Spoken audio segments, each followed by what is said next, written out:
네, 박근혜 대통령 당선인의 일정 하나, 발언 하나는 큰 정치적 의미를 갖고 옵니다. 그래서 네. 그런지 박근혜 당선인은 당선 이후에 가급적 공식 일정을 취소했군요. 그리고는 서울 삼성동 자택에서 머무는 일이 아주 많다고 합니다. 오죽하면 인수위에서도 박근혜 대통령 당선인의 얼굴 보기가 힘들다는 얘기가 나올까요? 박근혜 대통령 당선인의 하루는 어떤지 류병수 기자와 함께 이야기를 좀 나눠보죠. 어서 오십시오. 네, 안녕하세요. 예. 자, 당선인 자택, 삼성동에서 한다는 건 잘 알려진 얘기인데, 네. 그 자택에 무슨 변화가 있거나 그런 건 아니죠? 특별하게 변화가 있지는 않고요. 삼성동에서 머무는 요즘의 박근혜 당선인의 삶 어떻습니까? 일단은 삼성동 자택에 대해서 조금 설명을 좀 드렸으면 합니다. 네. 삼성동 자택은 지금 그 주택가에 있고요. 네. 주택가에 있고 지금 건물 평수 같은 경우는 지금 예전에 평으로 이렇게 보면 한 90평 조금 넘습니다. 뭐가요? 건평이요? 아니면 대지가? 대지 빼고요. 네. 건물의 전체 면적이요.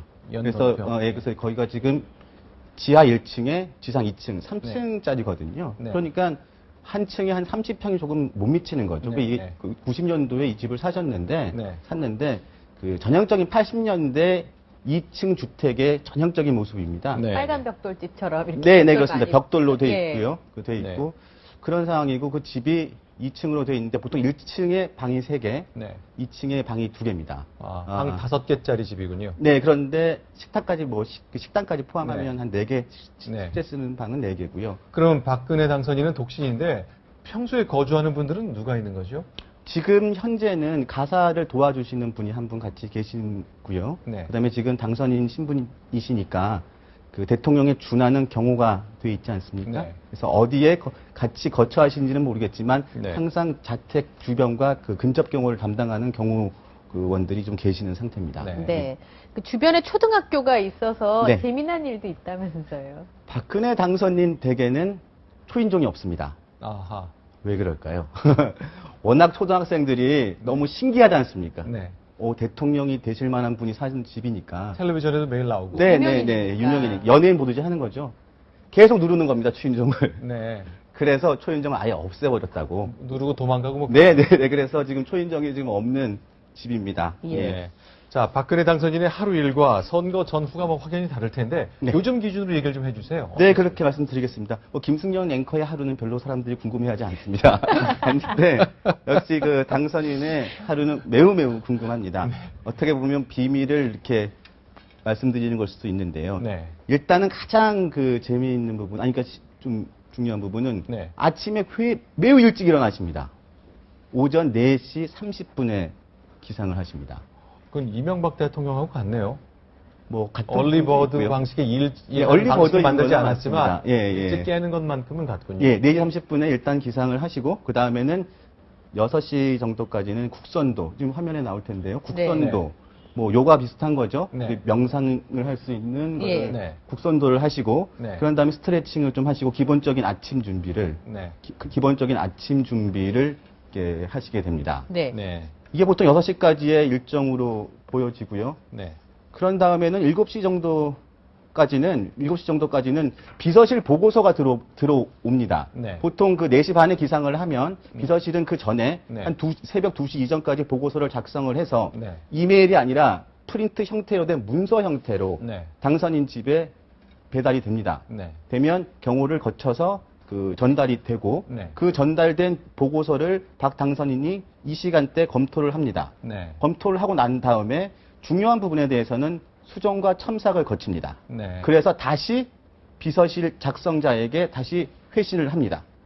그 시간이 보통 7시 정도까지고요. 네. 근데 9시까지는 아침 식사와 기본적인 세면이라던가 네. 출근 준비라든가 이런 준비를 하는 과정에서 다시 또 그 자료가 돌아옵니다. 네. 첨삭된 수정된 자료가. 그럼 그 자료를 가지고 공식 일정이 있으면 공식 일정을 시작을 하고 네. 비공식 일정이 있으면 비공식 일정을 시작하고 이런 상황으로 아침 상황이 진행되는 것으로 좀 알고 있습니다. 근데 신문 보는 시간은 없네요. 신문은 안 보시나요? 신문은 아까 말씀드렸지만 6시까지 기본적인 아침 준비를 하고 난 다음에 검토 첨삭 이게 전달하는 부분에 주요 언론 스크랩은 제대로 신문 옵니다. 기사를 예, 실제 예. 보지 않고 스크랩으로 본다. 그래서 오후 4시에 브리핑들이 있어지나 봐요. 오전에 검토하시고 네. 다시 갔다가 의견 수렴하고 오후 네, 4시에 네, 네. 중요 사안 검토하고. 예. 네. 그리고 직접 박 당선인이 신문을 본다고 합니다. 네. 저 신문을 보고요. 네. 그 부분에 대해서 그 언론 스크랩에 빠진 부분도 박 네. 당선인이 직접 봐서 그 부분에 대한 궁금증을 물어보는 경우도 종종 있다고 합니다. 아니 네. 근데 인수위에서 벌어진 일은 이런 철통 보완이 시켜지는데 이거는 어떻게 다 취재한 겁니까? 제가 알아내는 방법이 있습니다. 그건 말씀드릴 수 없고요. 네. 예, 예. 네. 아. 그거는 기술이. 예. 법인가 본데요. 네. 예. 제가 삼성동 팀이 가동된다 그래서 삼성동 팀이 뭐예요? 그랬더니 삼성동 자택에서 예. 그거를 이렇게 비밀리에 받고 정리를 한다. 그리고 자택에서 너무 많은 결정을 한다 그래서 삼성동 팀이라고 누가 그러시더라고요. 네. 자택에 뭐 계속 있지는 않을 텐데 어떤 일들을 좀 하시는지. 지금 말씀하셨다시피 공식 일정이 그렇게 많지 않습니다. 네네. 보통 비공식 일정들이 네. 많은데요. 네. 비공식 일정 중에서 가장 중요한 부분은 뭐니 해도 인선입니다. 아, 국무총리 인선과 그렇죠. 곧 이어질 청와대 인선, 그다음에 국무위원들 인선입니다. 네. 보통 그 박 당선인은 지금 인선하는 과정에서 사람들을 면담하는 과정도 있지만 가장 네. 중요한 부분은 그 직접 본인이 전화를 해서 네. 전문가들이나 각 주위에 있는 사람들에게 사람의 평판을 직접 묻고 하는 전화 여론 청취를 합니다. 전화를 받는 사람 몇 분한테 얘기를 들었더니 첫마디가 박근혜입니다 하고 얘기를 한다는 거죠. 네. 그렇게 얘기를 들어서 전화 청취를 하고요. 네. 그 다음에는 또 직접 사람을 면담을 하기도 하는데 제가 그 삼성동 주위에 박근혜 당선인의 네. 이 최근 갔던 곳 단골 일식집에서 어떠한 사람을 만났는데 네. 국무총리 후보자 중에 한 사람으로 판단되는 사람을 만났던 일식집을 한번 다녀왔는데 아, 직접 가보셨어요? 네네 그래서 그 네. 동호번과 그 상황에 대해서 간단하게 얘기를 좀 들어봤습니다. 좀 들어보시죠. 네. 박근혜 당선인이요? 그때 이틀 예약을 하시고 오신 건데 그때도 갑자기 오시고 그러시지는 않으셨거든요.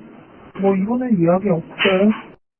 네, 뭐 내용이 어떤 사람이 네. 사람이 왔다 갔는지는 네. 그 일하시는 분들은 알 수가 없죠. 그리고 그 방의 구조가 1층 홀이 있는 것이 아니고요. 2층에 칸막이 되어 있는 방들로 쭉 이루어져 있습니다. 네, 네. 그러니까 어떤 사람이 왔다 갔는지는 알 수 없지만 네. 경호원들이 와서 미리 예약을 했고 방 3개 정도를 미리 예약을 해서 만났다고 합니다. 혼자 식사하시는데 왜 방이 세 개? 방이 3개일 리는 없죠. 그러니까 그 자리에서 네. 각 방에서 인선을 하고 싶은 사람을 만나서 면담을 했을 것으로 그렇게 추측. 근데 인사안이 공개가 되면 인사 내용을 바꾼다 그러는데 저 일식집도 바꿀 수 있겠네요. 저런 거 통화해도 되나요? 아까 보셨지만 이번 주에는 예약이 없답니다. 그러니까 그것도 예. 정보가 유출된 거 아니에요? 예, 아마 다른 곳으로 또 가셨을 수도 있고요. 네. 예. 또 그런 내용들이 있습니다.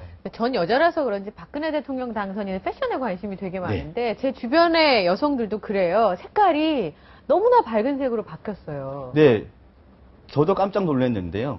그 박 당선인이 그 당선이 되고 난 다음에 옷을 2벌에서 3벌 정도를 새로 했다고 하는데 하는 건 샀다는 뜻입니까? 맞췄다는 맞췄다고 합니다. 네, 네. 그런데 선거 운동 기간에는 날씨도 추웠지만 네. 항상 그 짙은 계열, 검은색, 회색 이런 그 옷들을 많이 입었는데 네. 최근에 당선인이 되고 난 다음에는 네, 네. 주홍색 옷을 뭐 하나 장만하셨고 네. 그런 다음에 또 그 다른 스타일의 옷도 밝은 색의 옷을 네. 저 마련했습니다. 지금 색깔이랑 보시면 예. 오렌지 색깔이요. 지금 큐 자막 색깔이랑 똑같은 색 예. 이상이죠. 보면 또 이렇게 컬러도 이게 차이니즈 컬러라고 하죠. 중국식. 네. 그래서 저 옷을 입고 또 중국 대사를 또 만나는 그런 센스를 네. 또 발휘하기도 했는데 네. 지금 굉장히 패션이 화사해지고 있습니다. 저는 또 하나의 관심이 네. 취임식에 어떤 옷을 입을 것인가. 네. 저도요. 예, 취임식에 어떤 옷을 입을지가 관심인데 보통 이게 비슷한 경우를 보면 독일의 메르켈 총리 같은 분은 네.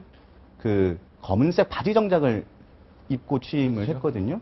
그래서 이번에는 어떤 옷을 입을지 네. 한복을 입을지 아니면 그 바지 정장을 입을지 아니면 화사한 색깔을 입을지 아니면 이렇게 정갈한 네. 뭐 색깔을 입을지 그 부분도 굉장히 지금 지켜봐야 될 포인트인 것 같습니다. 많은 사람들이 어디서 맞췄는지 궁금할 텐데 아무도 모른답니다. 그렇죠. 그것도 또 하나의 권력의 고리가 될 수 있으니까 또 거기로 몰려가는 사람들, 찾아가는 사람들 많이 생길 네. 테니까 뭐 보완이 제가 한번 필요하겠네요. 다음에 한번 알아보고 네. 말씀을 드리겠습니다. 또 일부에서는 대한민국 디자이너 옷을 입고 세계를 다니시면 네. 그게 마치 홍보가 될 텐데 그렇게 얘기하시는 분들도 계시더라고요. 자, 오늘 알겠습니다. 여러 가지 아기자기한 얘기를 많이 해주셨는데 다음 시간 다시 한번 기대해 보겠습니다. 네. 오늘 말씀 고맙습니다. 고맙습니다.